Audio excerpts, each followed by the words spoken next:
नाशिककरांसाठी महत्त्वाची बातमी। मे महिन्यात झालेल्या मुसळधार पावसामुळे गंगापूर धरणात नव्याने पाण्याची आवक वाढली। धरणाच्या पाणी पातळीतही वाढ झाली आहे। धरणात 2509 दशलक्ष घनफूट पाणी साठा झाला असून मागील वर्षाच्या तुलनेत 19% अधिक पाणी साठा झाला आहे। जूनच्या सुरुवातीलाच गंगापूर धरण 44% भरले।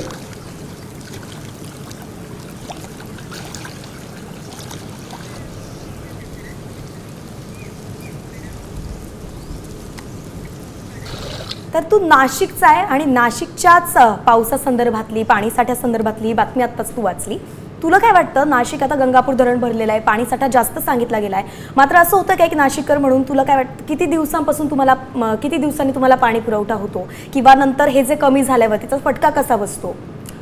सुदैवाने नाशिकला तसा पाऊस जो आहे ना भरपूर होतो, त्यामुळे फार मोठ्या प्रमाणामध्ये पाणी टंचाई जी आहे ही आतापर्यंत ॲटलिस्ट मी आता 25 वर्ष झाले नाशिकला असतो, त्यामुळे मला तरी बघण्यात नाही आली।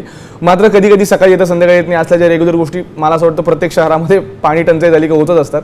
पण यावेळी चांगली अशी गोष्ट आहे की आम्ही नाशिककरांना खूप फिरायला जातो, तिथे छान बॅकवॉटर्स केले, त्याच्यानंतर तिथे MTDCचा वॉटरचा एक पार्क आहे, त्यामुळे पाणी भरल्यानंतर धरण आमचं खूप सुंदर दिसतं आणि मला असं वाटतं की पुन्हा एकदा सगळेजण रामकुंडावर जातील, त्या वाहत्या नदीमध्ये पाय सोडून बसतील, त्यामुळे खरंच आनंदाची बातमी आहे।